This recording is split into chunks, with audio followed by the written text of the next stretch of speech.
সকালবেলায় ভোট দেবেন এবং সকালবেলা আজকে সারাদিনের কি কর্মসূচি রয়েছে, কি ভাবছেন, ভোট কেমন যাবে বলে মনে হচ্ছে?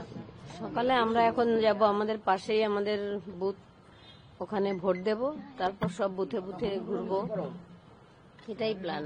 গতকাল রাত থেকে এখনো পর্যন্ত কোনো খবর এসেছে কোথাও কোনো অশান্তি আপনার বিধানসভা এলাকার মধ্যে? না না না। এতদিন ধরে লড়াইয়ের প্রস্তুতি চললো, আজকে ময়দানে নামলেন, এটা একেবারে অন্য লড়াই।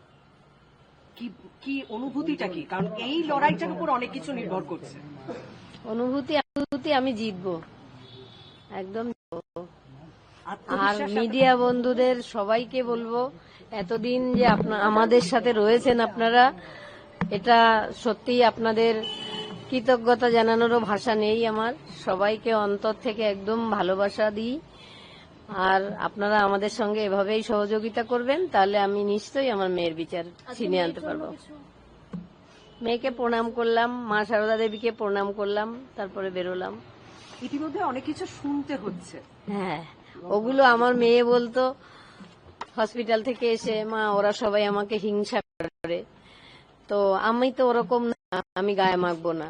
আমি সেই মেয়ের থেকে শেখা কথাটাই বলবো যে আমি তো ওরকম নই, তাই আমি কিছুই গায়ে মাখবো না।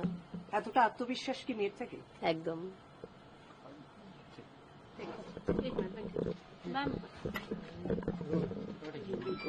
मैम आज आप वोट के लिए जा रही हैं, वोट कास्ट भी करेंगे, अभया के लिए इंसाफ की बात लगातार आप कर रही थी, क्या उम्मीद कर रही हैं?